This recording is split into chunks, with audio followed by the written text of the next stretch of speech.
Welcome to Bigfoot Society. If you have Bigfoot activity to report from the same areas discussed in this episode, please reach out to me directly after this episode. And if you'd like to be on the podcast to discuss a personal Bigfoot encounter, please reach out to me directly at bigfootsociety@gmail.com. Do you wish there was more Bigfoot Society to listen to every week? Well, there is now. If you become a supporting member over at Patreon, you get a special members-only episode every single week on Wednesdays, and sometimes even more episodes. Head on over to patreon.com/The Bigfoot Society. And now let's get on with the show. Hey, you're about to hear a archive episode from about a year ago with Country, the Oklahoma Bigfoot bounty hunter. This one I have just left in its original state so you can really get how it came across the first time. Yeah, I'm not really going to spoil this one. Just say, hey, sit back, enjoy this. And if you want to put stuff in the comments, you can. But at the end of the day, just enjoy this one, guys, because it's a fun ride. Also, want to shout out a quick person that sent me a coffee just a day ago. Special thank you to Terry from Ohio who bought 5 coffees. Terry writes, "The effort you put into your podcast is appreciated. One of my favorites." Appreciate that, Terry. And thank you for giving me a little bit of fuel for the trip out to Oak Ridge that is coming in a few weeks. Actually, when you hear this, I'll already be there. Unless something wild happens. But hey, knock on wood, right, guys? If you'd like to support the podcast one time, you can go over to buymeacoffee.com/Bigfoot Society and help me get on my way with a little bit of fuel. Really appreciate it. And enough chit-chat. Let's get on with the show. All right, Bigfoot Society, I've got the privilege of talking to a gentleman who came to me through Facebook Messenger. He is from the state of Oklahoma. He's got some very interesting things to share. His name is Country. Country, how's it going? It's going great. A little warm out here this evening. Oh, man, I hear you. We're burning up in Iowa, but I'm sure it's hotter down there. Oh, yeah. We had yesterday, it was 121 heat index. Oh, my God. So, yeah, it was pretty hot. Wow. That is, and you're in, well, I mean, there's different parts of Oklahoma, right? I'm in the Arbuckle Mountains. Ah, okay. Yeah, so southern Oklahoma, just above Texas, right? Yeah, I call it South Central, okay. Southern South Central. All right. Yeah. I'm familiar with the southeast corner, as you can imagine. I talked to a few people from over there. So you're the first that I've talked to from the Arbuckle Mountains area. So that's pretty cool. I've talked to a gentleman over in the western part of the state as well. But I'm excited to talk to you tonight. So it sounds like you have quite the history. But how did things start out with you with interaction with the Sasquatch? We lived in Pittsburgh County back since '84. The incident there probably happened in when I was 13. I'm 43 now, so you can do the math. I was bow hunting, and it was just about dark. I hadn't seen a whole lot. It's pretty quiet evening hunt. Usually you see quite a bit, but not that evening. I noticed a few of the birds and stuff kind of just shut up all of a sudden. And they was looking back to my east, down the creek, the Coal Creek. So I looked that way. I picked up my binoculars, and I didn't see nothing. I was thinking, it's probably hogs or a deer coming through, or a bobcat, the way they shut up. And I didn't see nothing. And it went 2 or 3 minutes. The light was fading pretty quick. Then all of a sudden, I noticed the movement through the trees right along the creek edge. I picked up my binoculars and looked, and I immediately knew it was not a deer. It was not a bear. I wasn't real sure what it was because it still had a little bit of brush. It stepped on out there. It was just casually kind of strolling down the bank, just piddle-farting around. And it stopped when the wind shifted from my face to just slightly over my shoulder, blowing right to it. It stopped. It picked its head up. It looked like it was smelling the air like a deer would do, or, an animal. And I froze. It was pretty good size, probably 8.5, and I could tell it was a female. Believe it or not, it had mammary glands. That's how well I got to see it. Very flat faced, not much of a cone, but it was, there was a ridge there, but it could have been hair. It wasn't just the most well groomed animal that you would see in the woods. She throwed her head up and started swaying back and forth slightly and looking around, and checking her back trail for some reason. She finally, the wind just kind of picked up a little bit more, and it was just too much. She ducked down off into the creek, and all I could see was the top of her shoulders and her head, and she kept peeking up over the top of the bank and looking. She never did see me, but once she cleared me about 200 yards, I heard her come back up into the woods about even with me on the creek bank, and she screamed. I did not do nothing. I waited till dark. I planned to sit there till plumb into, the next daylight the next morning before I climbed down. And, of course, I knew my parents would get a little worried, but nothing new for me to come strolling in 2 or 3, 4 o'clock in the morning, from being hunting. But so I wasn't too worried. But about 11 o'clock, I seen a light up there on top of the mountain, which is about 1.75 miles away.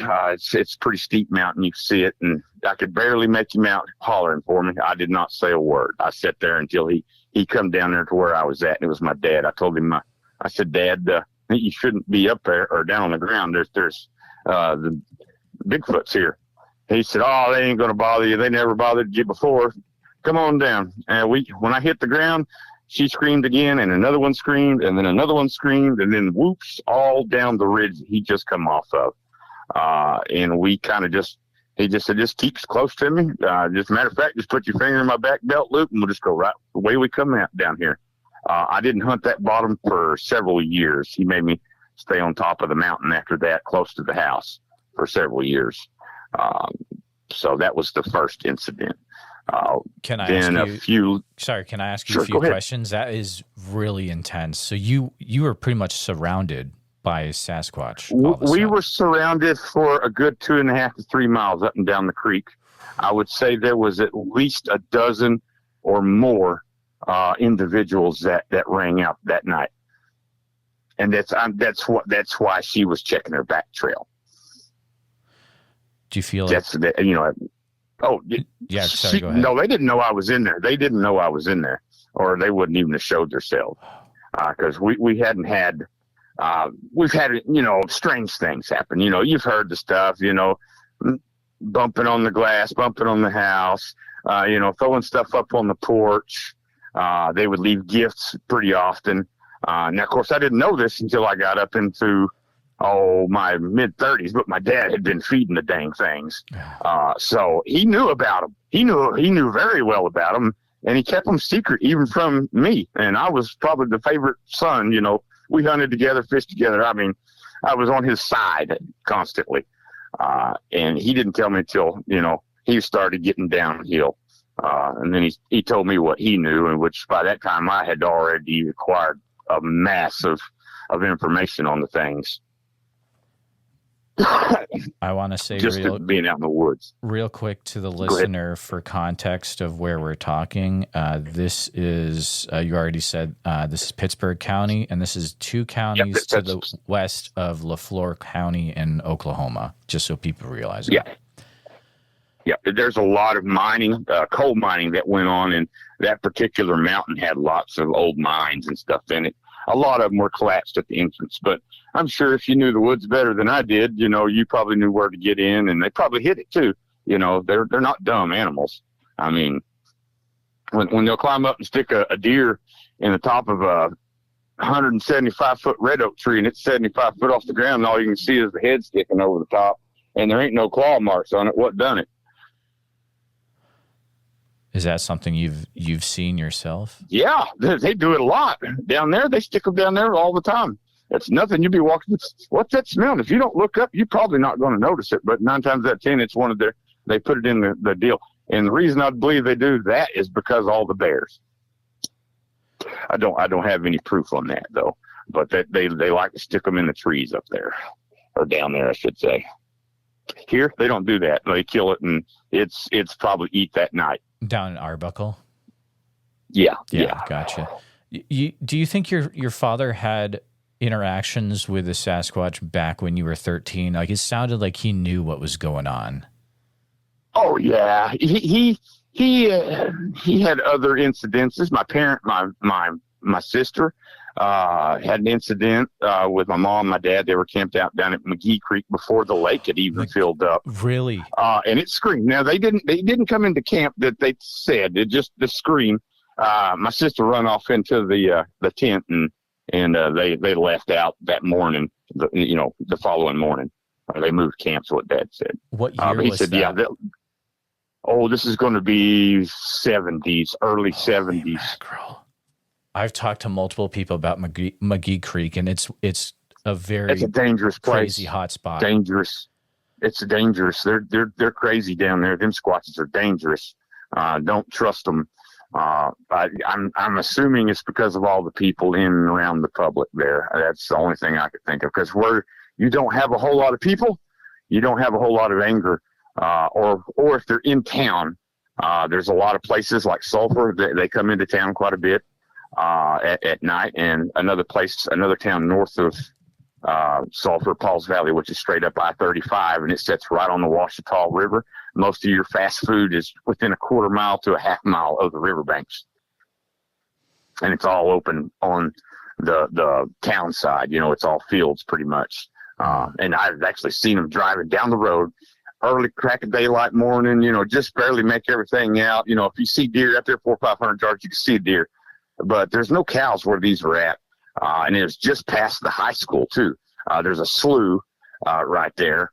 And they were right on the deal of it. And they were sitting up there, and there was 3 of them, big, and they were all black as far as I could tell, but their color varies as the sun hits it a little bit. So, black would probably be the color with low light, What have you heard from McGee Creek that makes you think that area is so dangerous for Sasquatch? Well, there's people that's been missing and still missing for the last 50, 60 years down there. It just doesn't happen a whole lot.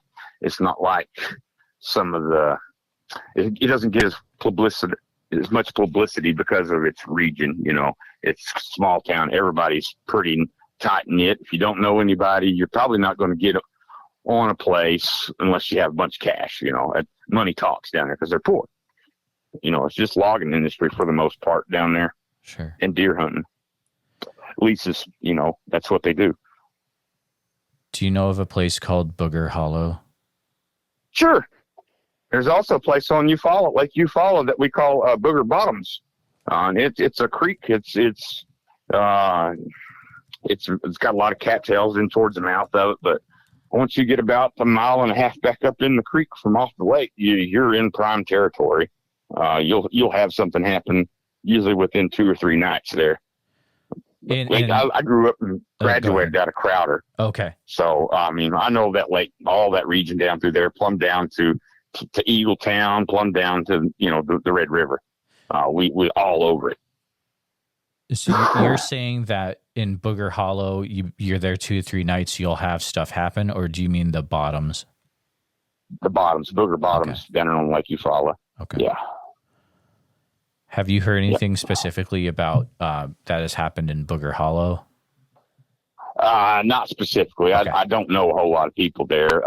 The people that I knew, I was a kid. Old man Jelly that lived down around Red Oak. That place has Squatches on it, and he told us they was when the first time we come in there camping. He says, "I'll tell you something, guys. Don't you be shooting my wild people." I kind of thought that funny. Dad knew what it meant. He'd been in there several times, but Jelly come in there and kind of warned us kids not to be shooting anything on 2 legs. So he said, "Whoa!" He actually said, "Don't go shooting my wild people." Yeah. Wow. His daughter went. No, I probably better not tell that.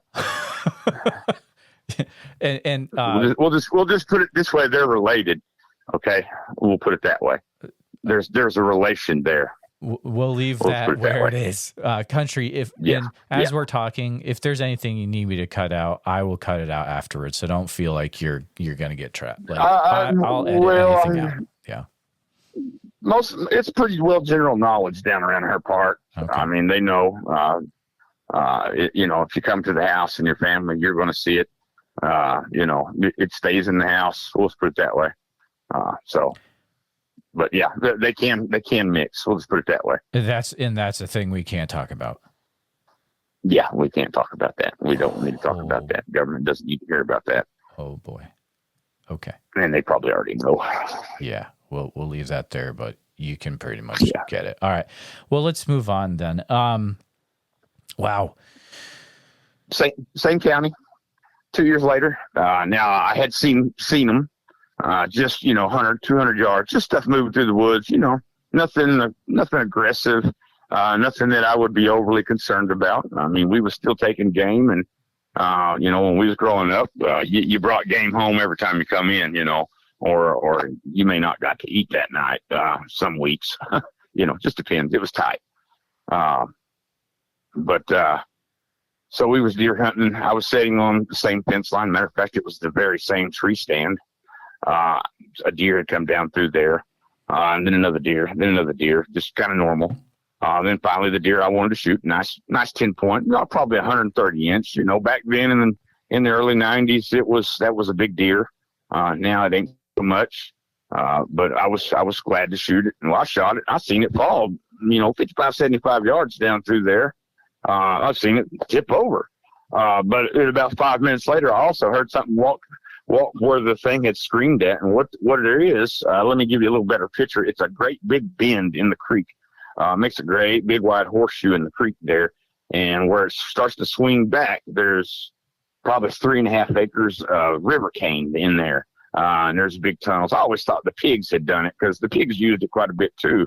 After I got a little older, I learned not to go around the river cane so much.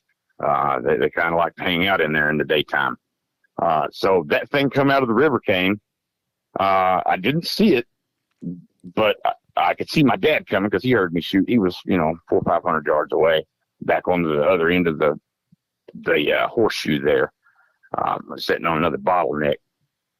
But well, he was walking down through there. He was pushing deer my way, hogs my way. I didn't shoot anything else. And he looked up at me and said, "Get it?" I said, "Yeah, I think something picked it up though." And he looked at, "Well, let's come on. We'll just go to the house." No, it's a big deer. We're gonna go see if we can't see it anyways, and maybe scare it. Maybe it'll drop it. Dad said, "That's not the best idea." I was pretty stubborn, had a rifle in my hand. I thought I was, tough. We pursued on several hundred yards, turned into about 3.5 miles. Once we got into the area, we crossed the big slough that the water treatment plant had made because the pipe leaked real bad. They've since destroyed that old water treatment plant and everything, but so it's kind of dried up back in there now a little bit. But once we crossed that main creek that fed it into it, I knowed where it was going because that's where the coal mines and stuff was at. And I mean, we could see it 2 or 3 times, 75 yards, 110 yards, just depending on the brush down through there. It's kind of open along the creek. Once you got 30, 40 yards off the creek, or the floodplain didn't clear it out every time it got up, it was much, much thicker. And it was traveling the edge of that. So the tracks was pretty easy most of the time in that bottomland. It was leaving tracks about 3.5 to 4 inches deep, where me and Dad was only leaving about 1/8 of an inch, just barely making marks, considerably big. Dad said, "Man, we shouldn't be going after it. That's a big track, Les." I said, "Well, we got to do something." I said, "It's bull crap." I said, "Vernon can't even kill a deer because of them." I said, "They follow him around like crazy." And Dad said, "Yeah, well, it is what it is. It's just how you live with them. You just don't do nothing, and they don't do nothing." I said, "Yeah, well, we're doing something because he done something."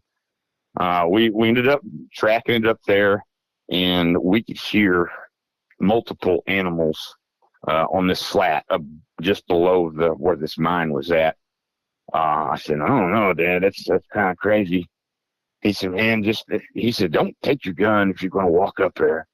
He says, "Make sure you let them know you're coming." So we haven't even crossed the creek yet, and a whistle goes out.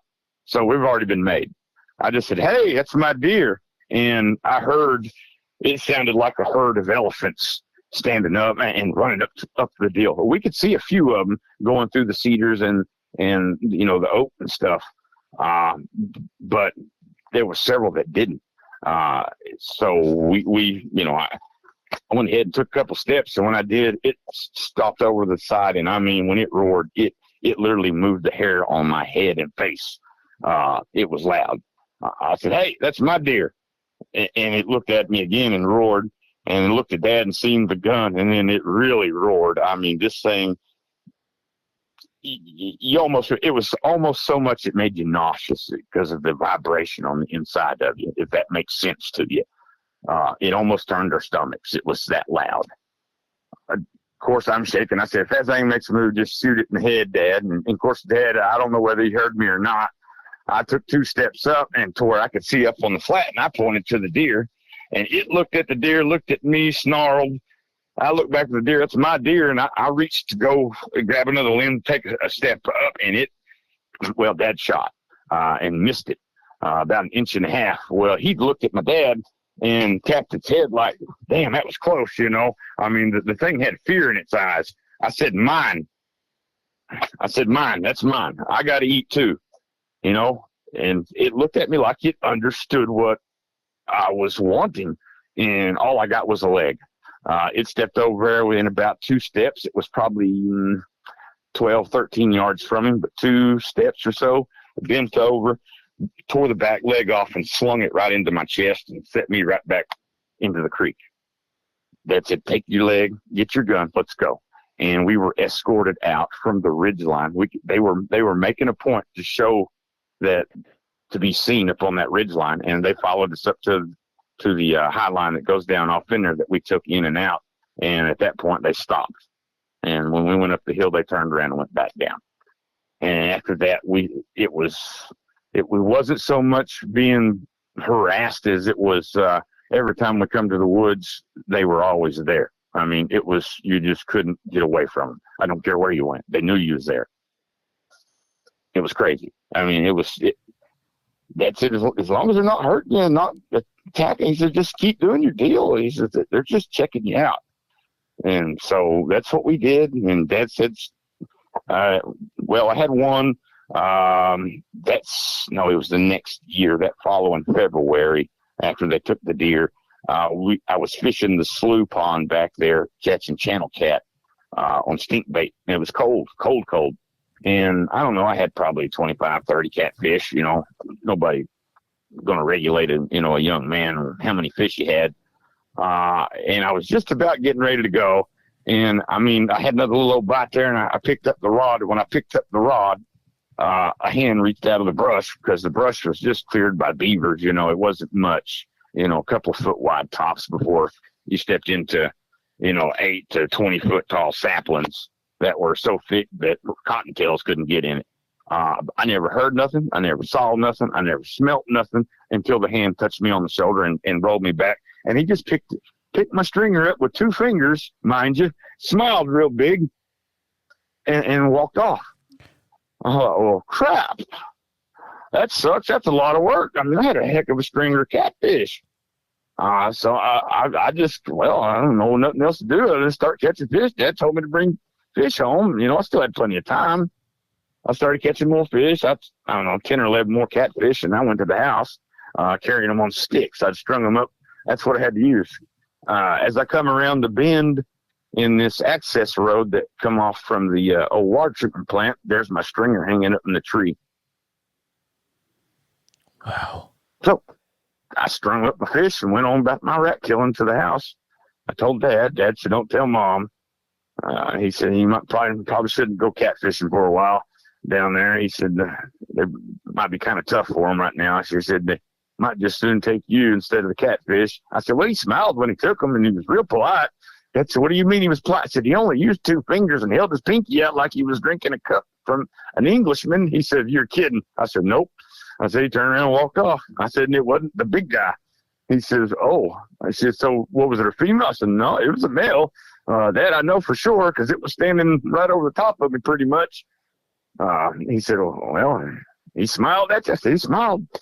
I said, there's a stringer. He gave me the stringer back. By the time I caught my fish and made it around, I told him the story. And he just like, yeah, from this point on, just start leaving half of everything you take from the woods. So if you shoot 30 squirrels, 15 of it goes to them. And so that's what we started doing, or I started doing. And at this point in time, Dad he always told me he was chumming the creek, but I think he was taking the hog pellets down there and feeding the dang squatches. I really do. It sounds like you got a really good look at the face of the Sasquatch at multiple times. Can you describe anything else a lot of you guys get it. A lot of you guys get it so wrong. I've never seen anything that looked even remotely close to a gorilla. It's a freaking Neanderthal is what it is. That's what it is. It's a Neanderthal.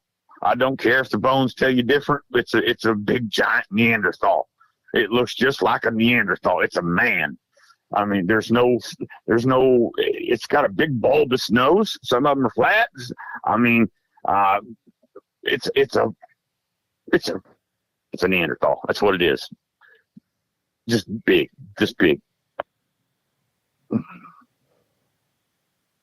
I got to hand it to your father. It sounds like in all these accounts, he is reacting with just a calmness to him, but also you can tell that he has had some interactions over the year. Like, he knows about them a lot.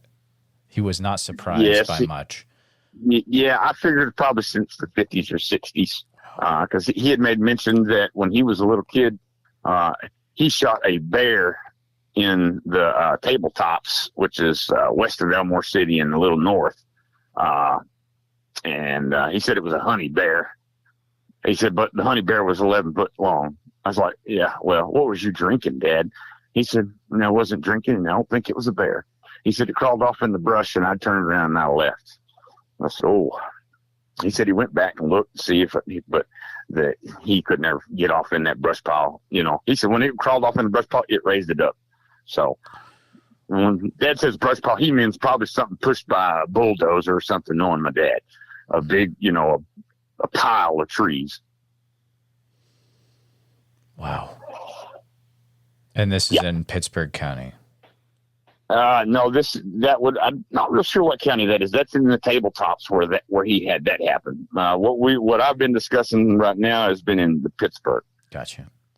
The only places I've had any sightings in Oklahoma has been Pittsburgh. The couple down in McIntosh County, which is above it on the river, that we was coming out of the woods and they crossed out in the field. There was two of them, a big one and a little one. I would say mom and a young one, didn't get a great look at them. You could just tell it was what it was, down there, those things are fairly common. I mean, most folks ain't going to talk about them, but yeah, a lot of folks see them down there, a lot, way more than it's coming out. Every time that you've seen them, has it come to your mind that, hey, this looks like a Neanderthal, or have there been times where they've every looked time. Time? Okay. Every time. They look like a Neanderthal. Big, crusty forehead, it's big. It's very masculine, very thick. The jaws are thick, very square. Teeth are squared. Never seen canines in them. I mean, they got canines, but they look just like ours. There's not much there. I mean, it's not like, I don't know where these folks is getting the 3-inch fangs and stuff at. Maybe a different thing. I don't know. But I mean, Jimmy Christmas, when you sit down and eat deer jerky with them, I think I know what they look like. I mean. So, yeah, let's talk about that then. So you have actually sat down with some individuals. And I was homeless several years back here in Garvin County. One of my dad's friends, I didn't really ask. I just kind of popped the tent and made my place there. I hunted on it, fished on it. I know that'd be okay as long as that's the only place I had to go. And I did. That was the only place I had to go at the time. So I don't know. I've been there, a month or two. Nope, nothing. I ain't seen nothing. Ain't heard nothing. I never felt nothing. Never smelt nothing. Never seen tracks. All of a sudden one night there was a whoop down on the bottom. I whooped back like a dummy, and it come up there. And from then on, It was up there almost every night, and it sat and it watched. That's all it done. It just sat on its haunches and it watched. And so, I don't know, several weeks went by. Hadn't had nothing out of it, hadn't really seen it in a week or so, in the daylight. I'll put it that way, in the daylight. You could hear it walking around outside out in the grass and stuff, but you couldn't see it with no light. Well, I decided, I was going to go down to the pond, which is, about 120 yards, straight in front of me, heading back towards Paul's Valley, matter of fact, towards the river. So I went down there fishing, and it had a few smaller fish in it. It needed to be culled out a little bit, it hadn't been harvested enough, out of it over the years. So I was throwing the fish over the bank, and when this bank is 65 foot to the bottom of the ravine down there, but it's nice grade, it was built. So I'm just tossing over my back, not thinking much of it. And I hear something down there. Oh, there's a deer or something in behind me. And it said one more. And when it said one more, I just set my rod down and looked over, climbed up the bank there and looked over, and it was sitting there. The same thing that had been sitting there watching me every night. It said one more and give me one finger. I thought, what the hell? So I dropped back over the deal and said, okay, I was kind of shooken up. As long as you're eating the fish and not me, we're cool. So I pitched another great big perch over, and this time he hopped up around top of the bank and was sitting there. And he waited for the fish this time. I thought, Jiminy Christmas. I just kind of looked at him, and he didn't look mad or nothing. He just was wiggling his toes, waiting on the next fish. He looked like he was anticipating a meal. For free. Like I had nothing, no problems with him or nothing, like he knew me from day one. That's the way he was treating me. So I kept catching fish, and when I threw the big crappie in the basket, he kind of grunted at me. I said, I got to eat too. And he walked down there and looked in the basket and picked him up and looked at me, and he set the basket back down. And he kind of walked in a little closer in behind me and sat down. I kept fishing, finally caught a nice crappie. I tossed it up there to him this time. And he ate it up, got up, didn't say nothing, didn't make a noise, and just walked off into the woods, plumbed down to the river where I couldn't hear him no more. And I didn't see him for 3 or 4 days. So the next encounter was probably, I went to church that Sunday, so I guess it was Tuesday night. The wife, my now wife, she come out and brought me dinner and everything, and she was going to stay the night. So she stayed the night. She got up to pee. She screamed. That's all there was to it. She'd never seen one. So I stuck my head out the window, the deal, and said, what's it? Oh, hey, big guy. And he turned and just walked off. She come back into the tent and sat back down. She was pretty shaken. Says, I think I'm just going to leave. It's okay. She says, you going to go? I said, nah, he don't bother me none. I said, me and him have been hanging out. I said, he's all right. I said, I'll let you know if he gets worse or anything like that, or he gets to being a turd. And he said, okay, well, I think I'm going to leave. I can't be around those. That thing was hideous. I said, yeah, they're pretty ugly. I said, if you're not used to it, they're pretty scary. And so she left, and I didn't see him that night. Anyways, I was cooking deer leg, pieces of it on the grill, and it come up.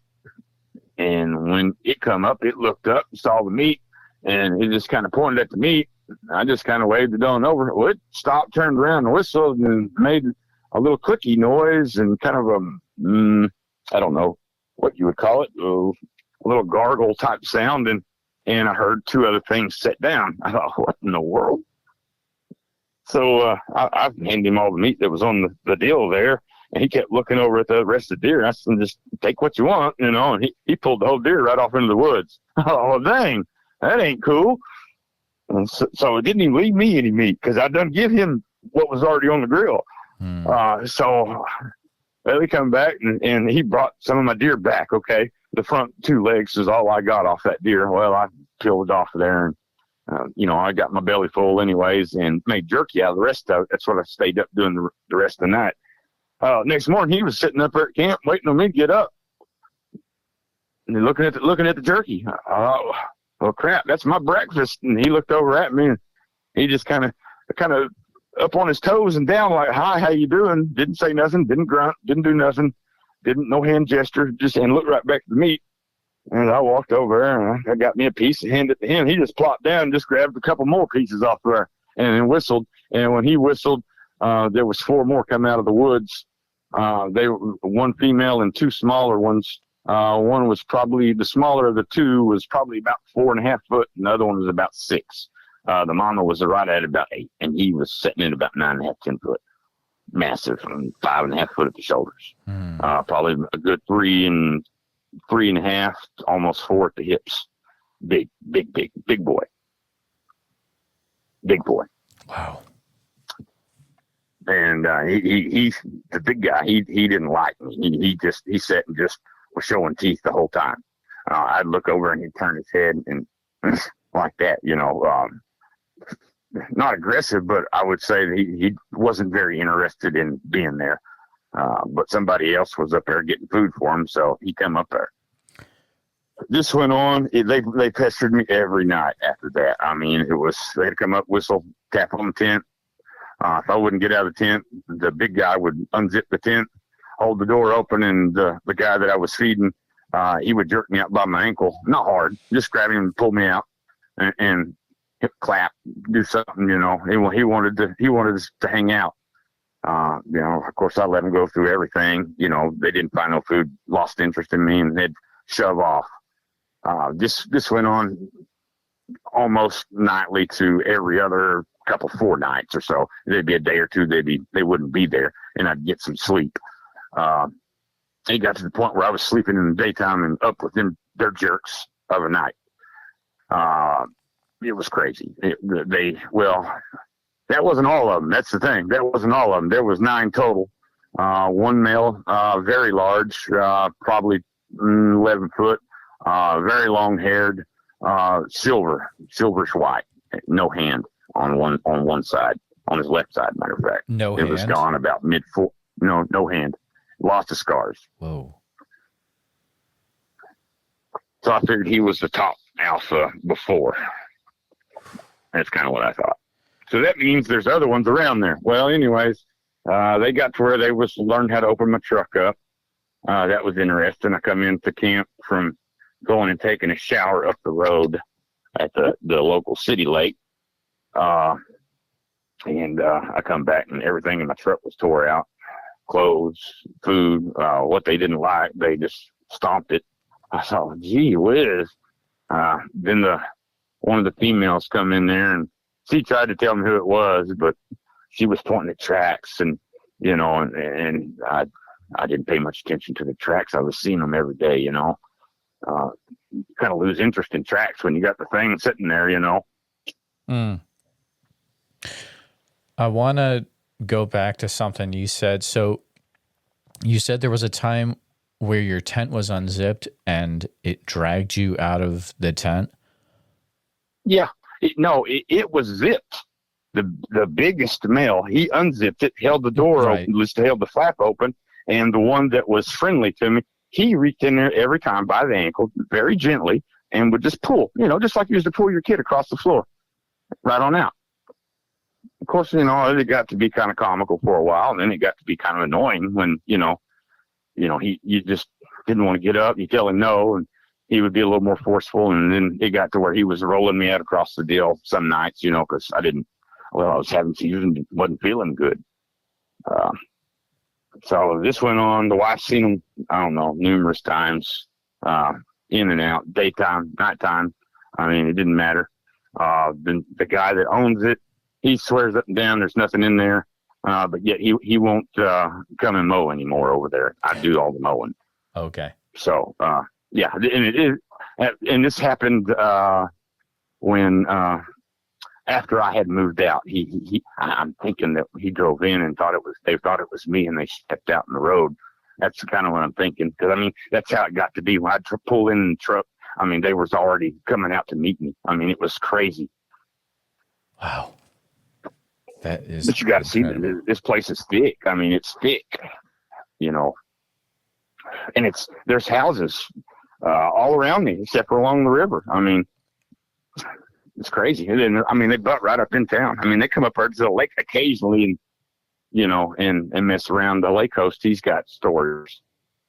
So, which is pretty common. I mean, this is the same area that they found the Paul's Valley giant skeletons. Matter of fact, I'm about 3/4 of a mile from the exact location where they found them. And I'm not familiar with that, but I could probably guess a very large skeleton that was found, I'm guessing. Numerous very large skeletons, 6 toes, 6 fingers. These only have 5, though. The creatures that you were with only had 5? Yeah, they only have 5. Okay. Yeah. Very interesting. Did you ever try to take a picture of them? Or did you have a camera? Well, every time you pull your phone out, it kind of stirs up problems. Okay. There would be some squawking amongst the males, and they would try to take the phone away from you and destroy it. Sure. And I got banged up pretty good, you know, trying to get my phone, keeping from getting it because it was ringing. So they're highly intelligent. Well, at this point in time, they had made no communications other than hand gestures, pointing, stuff like that. Hold on, let me get my tea. Wow. When I started having the seizures in front of them, they started talking to me and pampering me and stuff and bringing me food, and they knew I was sick, you know. So, yeah, they know English. It's not like me and you talk it. It's pretty plain, lame, very simple, you know. Me this, me that, you this, you know. They understand that, and I think they understand more. They just don't say it. But they have their own language. I know they speak Cherokee because I've heard them do it down there in Pittsburgh County. You know, that we had school and they taught Cherokee in our school for several years there. And so I picked up on the Cherokee and I heard them talking in the woods. But this place I'm talking about, I got to see a lot of cool stuff. They hunted rattlesnakes. This place is eat up with timber rattlers. That was a main staple that I could sit in camp and have a rattlesnake every day or 2 or 3. And if the neighbors mowed, which was directly in behind me, yards away, there was a big wall of the brush and stuff and greenbriers and multifloral rose bush that kind of blocked the view. But when they mowed, the snakes come crawling out of the brush. And I'd get them when they got to the mow part, whack them in the head, skin them out. That was lunch, you know. Pretty easy. For yourself? Well, yeah, for myself. Yeah. Because a lot of times it was super hot, and they would kind of, when it got real hot, you wouldn't see them. They wouldn't be up there on top on the sun. I don't know where they went. Like I said, I wasn't getting around good in the woods to follow them around and stuff. Not much, anyways. We'd walk down the pond or something like that, walk up down the creek. The easy walking stuff, you know. I think they kind of knew. Do you? Go ahead. I have a question. This might be a totally left turn or something like that, but you know, you said you're about in your early 40s. Were you involved or had any interactions with people that were involved with the siege that happened about 20 years ago? No comment. No comment. Okay. I respect that. All right. That's fair enough. We signed stuff, so no comment. We hunted them. Okay. I hunted them for a long time. I hunted them before this is what we're talking about right now. I've shot dozens of them. So you have hunted Sasquatch and actually. That's how I get so close. Because let's put it this way: it's just as good as they are in the woods. I can be just as good, if not better. Sure. And you've dispatched of multiple, is what you're saying? Yes. For a while there, it was well known that's what I've done. You know, and people would call me out of the blue. They'd have problems. You've heard the stories, raiding the houses, tearing it up, causing problems with the family. So we shot those things. There was a Cree Indian who used to live down the road from me that we traded quite a bit. He was an older man. He drank a lot, but he showed me. He says, I noticed them things like to follow you and your dad around down there. Of course, I didn't know he even knew that, they was following us. I said, what things? He said, you know what I'm talking about. He says, let me show you how to call them things up. And he showed me how to do it, but he also made a concoction of animal parts, and you'd burn it on the fire till it was a goo. Add water to it, and then you'd let it steam off of there and let it boil down to pretty much nothing. And when it started smoking in the bottom of the pan, it wouldn't be very long if the wind was right. If they smelt it, they were going to come. And it was always brought an aggressive Squatch every time. They come to fight when they smell that. Can you go over what was in, or not really? I don't. None of you guys need to know that. You're going to get yourselves hurt. You're going to get yourself hurt, and you're going to get killed. I've been slammed across over 2.5, 3 miles through the woods by a female. She had me by my overall straps and was slinging me in through the brush and stuff. I think she was trying to hijack me is what she was trying to do. But we were trying to kill her. It took us 3 years to get her and 2 others shot. That was causing the problems. You hunted them for 3 years? Yeah, that this particular one that wore me and Tom out. We could come on the property. She wouldn't even see it. And we'd come on the property within 10 minutes of being out of the truck. This thing was already flipping out. Didn't matter whether it was dark or daylight.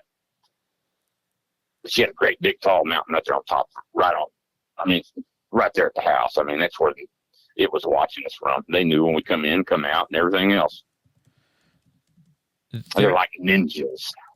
Right. There have been multiple people that have said, and I'm thinking of people that are involved with Area X. They've had the creature in their sights, and they have not been able to pull the trigger because of how it looks.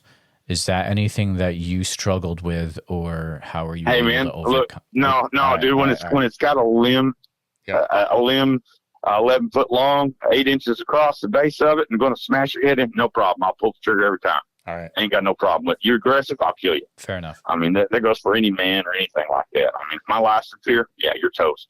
Yeah. If I can get it. I got it. Okay. All right.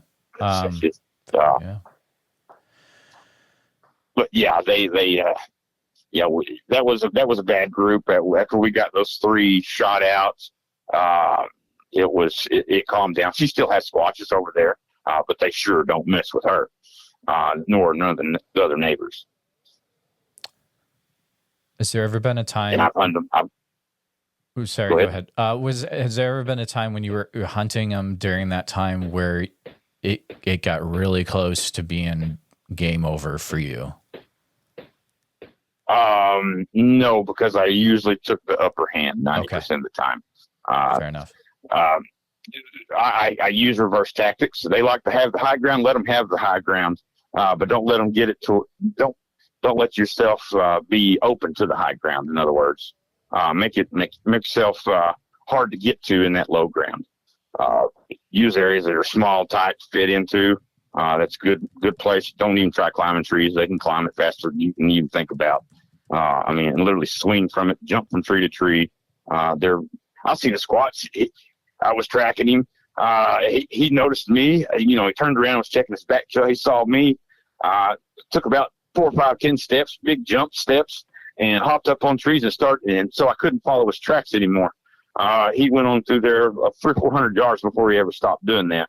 Of course, I could see him and hear him, so it didn't really make much difference. He couldn't see me. He just knew I was behind him. Wow. they're very shy. They don't want to hang. They don't want no problems out of us 99% of the time. Sure. Where you're coming in and they're growling at you, that growl is to get you to get gone. They like to intimidate.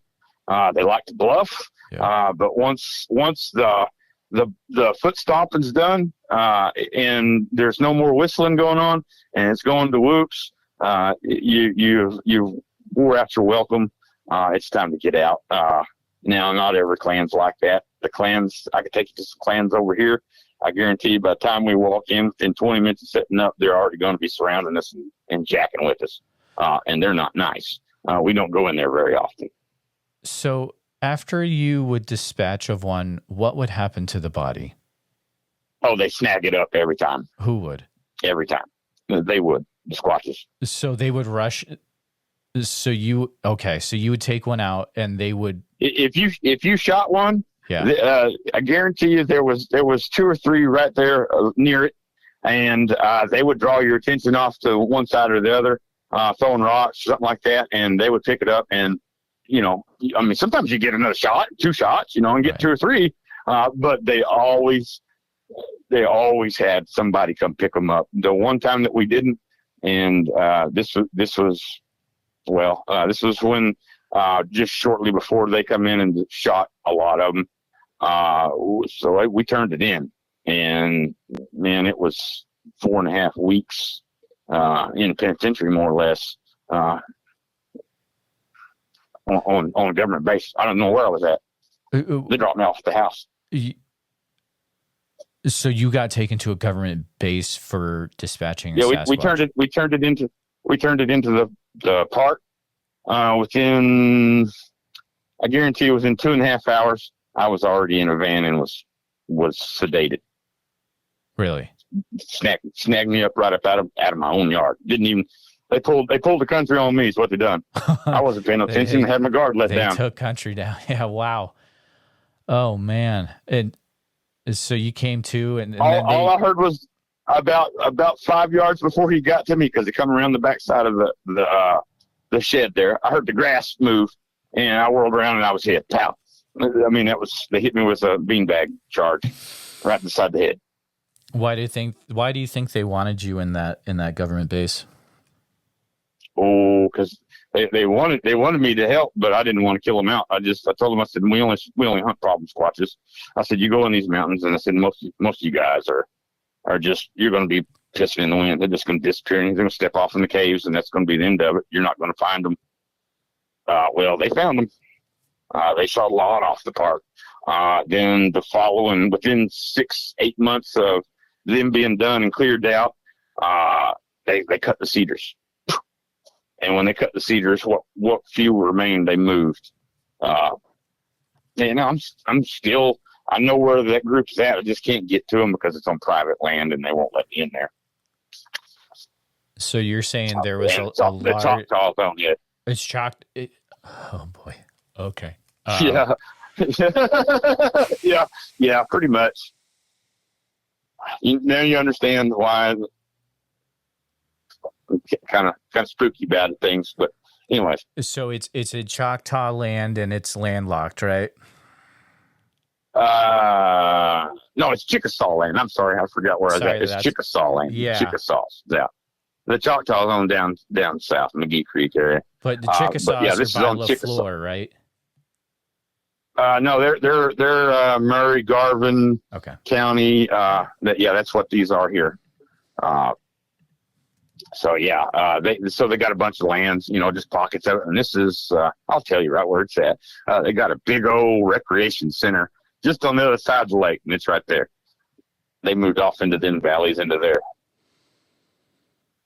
And you can they still come to the lake to hunt at night. They just don't live there anymore. And I just want to verify one more. So you're saying that there was a big group from the base that actually went out and dispatched multiple Sasquatch in a time period? Dozens. At one time, me and Charles Hallmark had documented at least 40 different individuals that lived on the park alone on the Tabardine Guy Sandy side.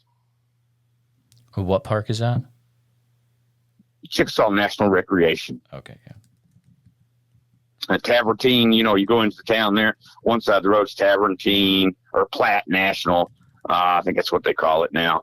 They renamed it about 3 times here lately. But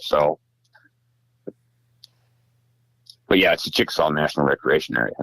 And you're not going to see, when you get on the recreation area, you're not going to see a whole lot of Squatch activity. It's just not there anymore.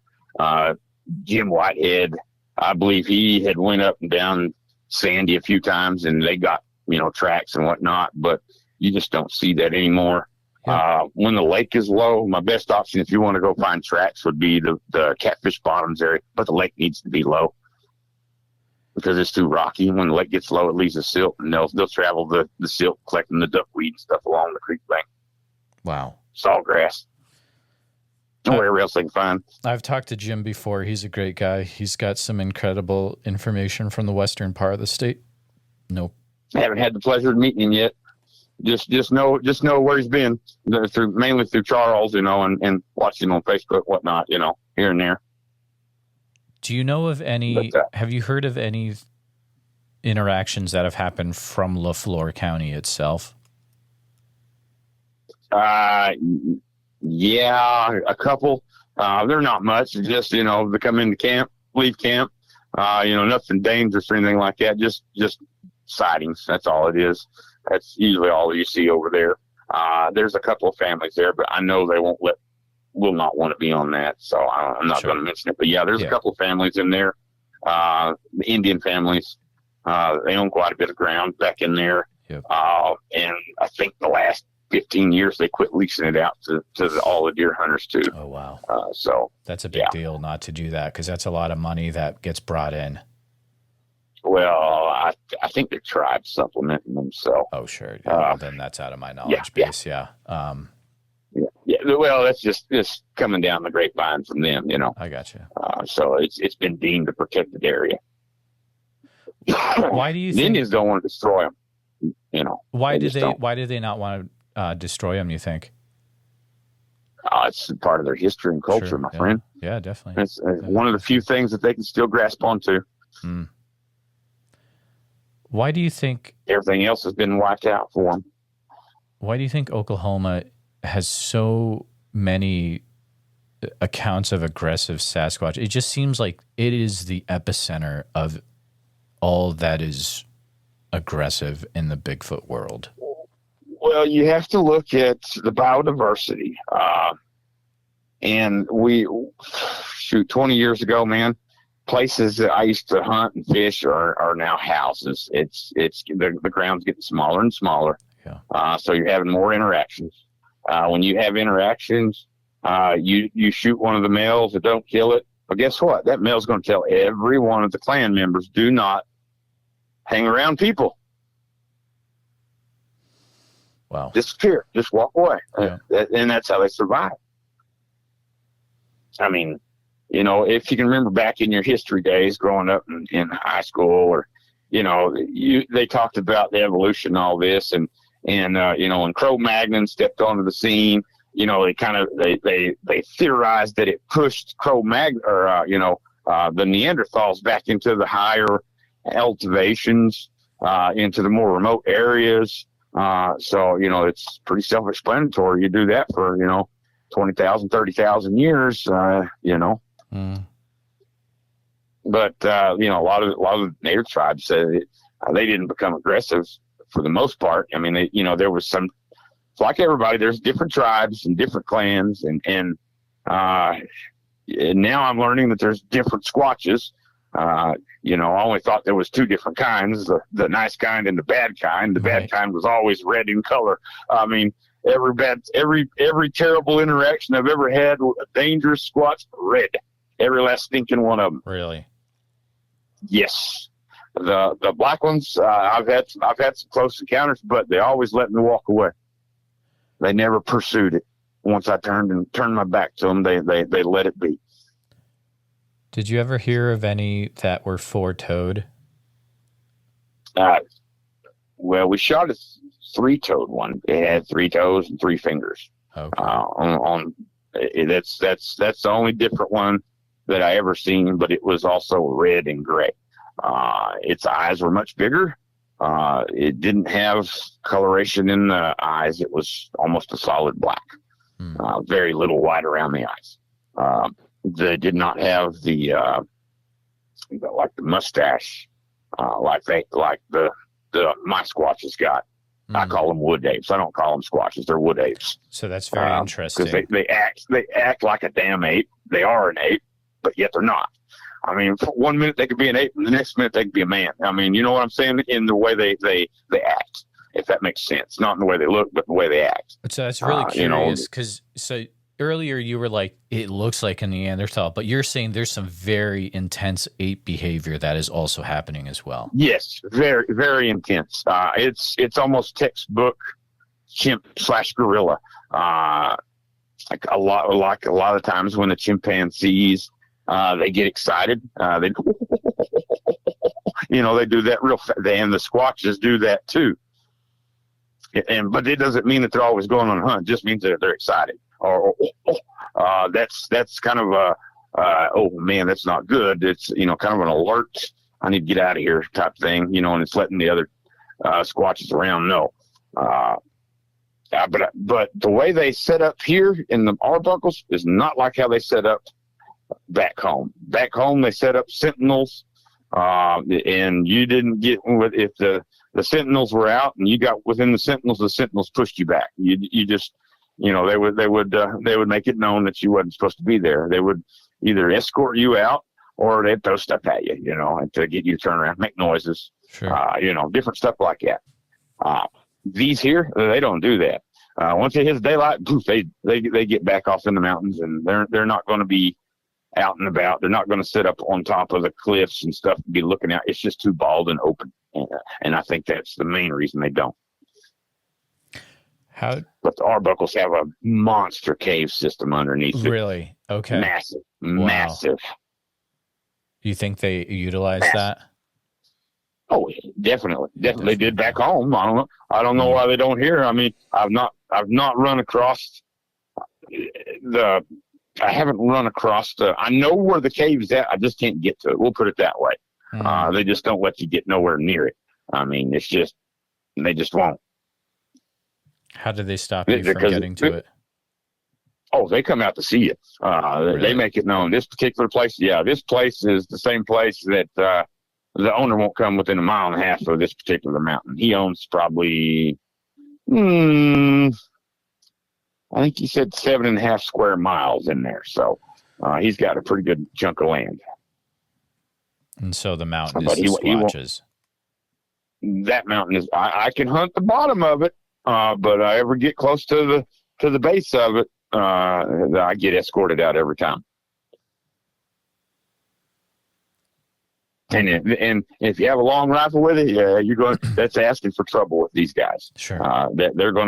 They pick up bigger rocks instead of throwing stuff the size, hickory nut size. They pick up stuff the size of baseballs up to basketballs and chunk at you when you have a rifle. They absolutely don't like them. And I tell everybody when we go in there, don't carry a long weapon. Put it on your side, 454, 44 Magnum. Don't you put hollow points in it because it ain't going to penetrate. Right. So when you've been out there with the Bigfoot, the Squatches, have you ever heard anything that did not make sense? Why am I hearing this in this situation right now? Any speech? I don't want to. Or just any. I've never. Well, let me get into this. I've never seen a UFO. I've never seen orbs around them. Never. Now I have seen orbs on Lake Eufaula one night. We was catfishing, and it was. It was big. It was kind of orange color, and it shot across the sky, and it turned real like it wasn't a plane. It was huge. But nothing ever occurred. But when it flew across the water, it moved the water. That's what we couldn't get because it pushed the water, it put a ripple across the water out in front of it and then behind it. And it was 100 foot in the air or better. And then I've seen little orbs dancing around down like in the swampy areas, but in swamp gas, I've seen swamp gas light up at night, and that's pretty neat. It's kind of creepy. Like, whoa, what's going on? But that's all it is. Once you get towards it and you smell it, you know what it is. But yeah, I've never seen the orbs and stuff. I mean, they don't disappear like everybody says they are. I'm telling you, they're ninjas. They're ninjas. Yeah, sure. They're not spirits. Trust me. If it bleeds, it dies. Spirits don't bleed. Spirits don't die. I got it. Have you ever heard? Now there might be other stuff out there in the woods. Go ahead. Have you ever heard of babies cry when you've been out there? Yes, I have had to babysit. This place here, the place that we've been talking about, up here where I'm at now, north of me. I've been asked, or not asked, and she just tossed it up there in the tent and looked at me and shook its finger at it, which I kind of figured that meant not to get out, you know. And it looked at me and shook the finger and kind of, you know, not to let it out, you know. And they went hog hunting. They ended up coming back with a couple of hogs. It didn't take them long, maybe 45 minutes, because they were sitting in camp. They heard the hogs scream down on the river. One of them went, oh, and 4 or 5 of them started discussing something amongst themselves. And she got up, brought the kid over there, dropped it in the tent. And you could smell my tent right now. It still smells like it. I can't wash it and get the smell out for some reason. So there was a baby Sasquatch, you're saying? Yes. When I say baby, I mean like 3 foot tall. Able to walk, able to hop, but, you know, it's still pretty weak. Cute as a button. I mean, their fingernails are white when they're small. Their fingertips are you know, their palm is Caucasian looking, you know, the hairs or the skin's Caucasian, and it darkens up as they get older. It gets a more melanistic color to it. What do their teeth look like? Just flat and white. They actually chew several different roots to clean them, believe it or not. They're just like ours, but much wider and much broader, much more robust built. Have you ever been to a place called Purgatory? Nope. Okay. Don't know where that's at. Okay. Now, Purgatory, like way up west, I think we drove through it one time, but as far as getting out and stopping, no. I've just heard of it. I've just heard of it in different interviews mentioned, and I know it's related to Coonbo Baker, but I don't know much about it, so I was just curious about it. No, I hadn't heard about that place. Like I said, Booger Bottoms, Peacock Holler, and that's going to be a local name. And then Sycamore Hollow on the river down here. It's got a lot of zinc mines up there on that face cliff, and lots of reports. Used to be lots of reports from that area, but the people have since moved away, and it's all the houses up in there are abandoned now, and there's like 4 homes. Do you think the Sasquatch are still there? Oh yeah, I'm sure they are. Wow. They usually when they pick a spot, they don't go nowhere. I don't know where everybody gets these migration deals, and maybe the ones up north do. Mine aren't. They're there. Now they may bounce around 4, 5, 6, 8, 10 miles, you know, to wherever the food's good. But usually, if it's like this year, they're parked. They ain't moving. There's enough stuff to eat. The only time I ever see them disappear is when it gets like last year. They disappeared on me, and they just now showed back up in the last 4.5 months or so. Couldn't tell you where they went either. How long has it been since you've seen a Bigfoot? Let's see. When was turkey season? April. April. Gotcha. Yeah. Wow. Yeah, it stepped out in the pipeline. And then when it saw the hen decoy up there, it looked, you know, and saw me and turned and went right back in. And this is one of the places that they know me there, so it wasn't too freaked out. It was just looking for a meal. But I had to shoot at one of the males over here, and so they kind of stopped coming straight up to me and hanging out like they used to. 'Cause now I'm kind of dangerous. I wouldn't hurt him to say so. I just shot over his head so he'd leave me alone. That's the only reason I've done it. And they vamoosed for about a month, and he started popping back in, you know, and I tossed fish over the deal when we fished, but it wasn't like it was. I mean, but yeah, as far as getting in there and seeing them on the river, that's not too big of a problem, you know. The neighbors all know about them over there. Most of them won't even go on the river. I'm so thankful for your time. It's been over an hour. This has been amazing. We'll end with this. Like, what are the questions that people like me are not asking that we should be asking about these creatures? Well, mainly, why do y'all want to get so close to them? That's what I want to know. I understand the infatuation with them, but they're a highly dangerous animal.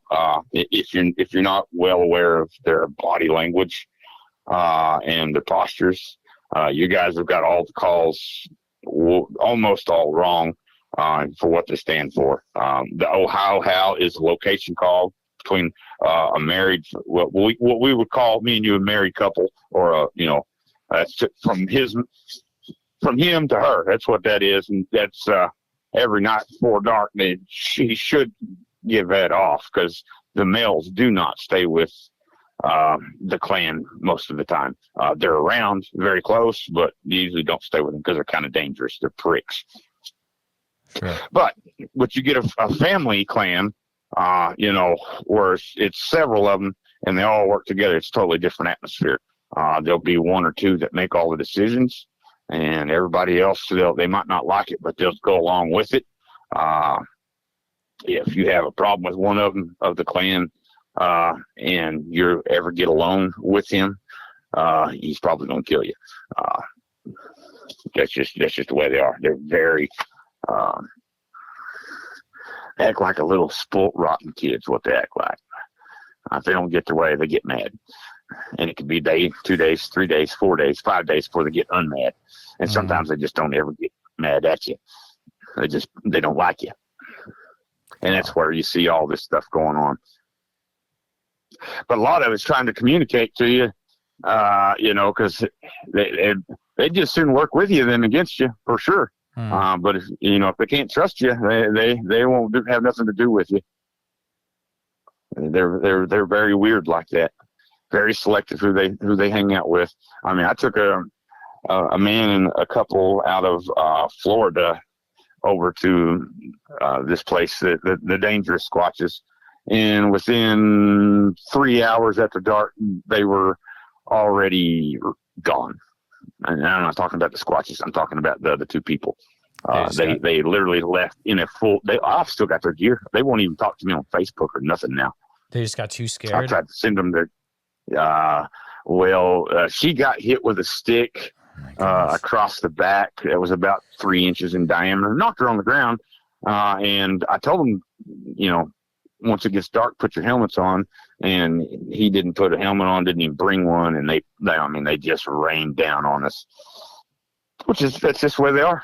I'll sit there in it, just pad up and just sit there and let them take it, because they'll eventually get tired of it, and that's when they'll come into camp and start, why aren't you leaving? They get a little more bold, but they won't just flare up and smack you in the head for no apparent reason. He's not going to kill you because you come into his territory. He's just not. He's going to try to push you out, and he gets through 8, 10, 12, 13, 14 times that you're just not going to push out. He'll try to make friends with you if you're not taken from his belly. Wow, that's fascinating. When you go to taking from their food, that's when they get mad at you. Country, the thing that's weird is that other people have said that whole leave half of what you get when you go hunting. That comes from back in the old days, from back when we used to work hand in hand together with them. That's how you lived side by side with them. You left half. Shows you, hey, I know you're here. Because we're much better hunters than they are by far. They're just better woodsmen than we are. It's because if you'll set a man in the woods for a year, I guarantee you he'll be a different person. And if you get a man that knows how to hunt and fish, and he has a Squatch sighting, you turn that man into, you can put him up against, and if he can hold his gumption to it, and I should say, you can put him up against any man that the military ever trained. I guarantee you, as far as brass, having the gumption. Wow. because these things can have a psychological effect on you, even if you let them. I mean, I've picked that up in a lot of the way interviews. the way I look at it, if you can't build a car, you ain't top dog. You know what I'm saying? If you can't make a projectile come out of a bullet, out of a gun, you're not top dog. But until you level the playing field, and then who's top dog? Yeah, that's the thing. We've lost that old way to us. We've become very easygoing, I guess you would say it. Lazy. I agree with that. Country, before we finish up, do you have any final last words or when you guys go to wood knocking, don't knock the fire out of the tree, because that's a sign of aggression. That's why you have all that's why they come into you immediately. I know that's what you want. Start off with a single light wood knock, because when you go to pounding on that wood, like a lot of these guys are doing, you're one of these times you're going to run across the wrong Squatch, and he's going to be looking for a female or a clan to join, and well, that's a sign of aggression. So don't do that. Don't hit it as hard as you can. I mean, just light knocks. Fair enough. Three is you're in trouble. That's what their deal is. If they scream, you're screwed. After the 3 knocks go and they go to screaming at you, or wailing, like if you hurt one, you're probably not going to get out alive. If you're not used to it. I mean, they're very, very, very fast. And at dark, you can't hardly see them when they're moving. I mean, they're that fast. Yeah, you might catch the eye glow, occasionally, if they look at you. But other than that, you're just going to catch a little fleeting shadow, with the light 99 times out of 100. I mean, they're very sneaky. That's incredible. Thank you so much, Country. This has been an incredible chat. I really appreciate it. You bet. Please take a minute to help out the show by subscribing on YouTube, making sure you hit the bell so you don't miss any notifications, and share the episode on YouTube with a friend. Also, if you're listening to us on a podcast, thank you so much. Make sure that you're subscribed, share the show with a friend. Really, it's all about sharing the show wherever you can. If you've had a Bigfoot encounter related to the following or know someone who has, please reach out to me at bigfootsociety@gmail.com or pass on my email. Here's the list.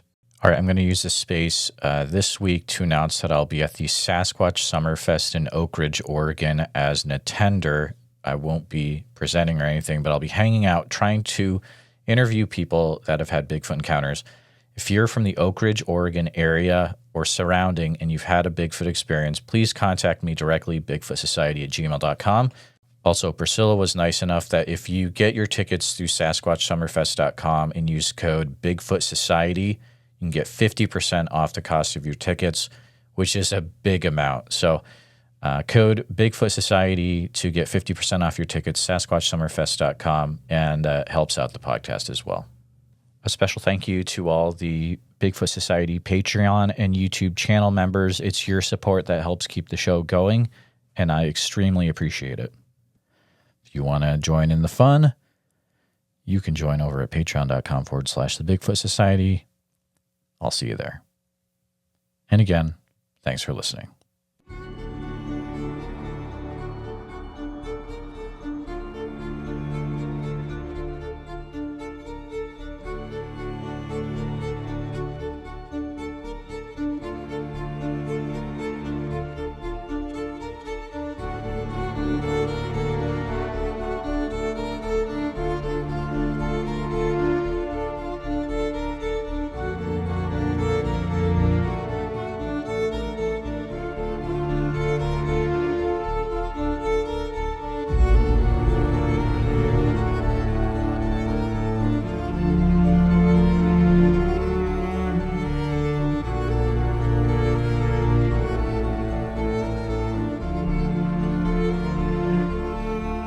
Her and I can get on here and we can tell our stories.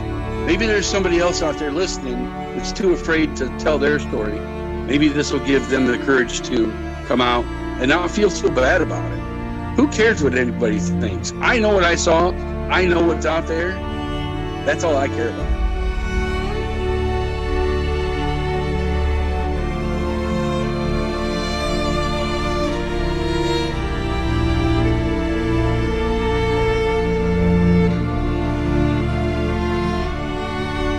Please let people know. Please let them know. If you ever see one of these things, you need to tell.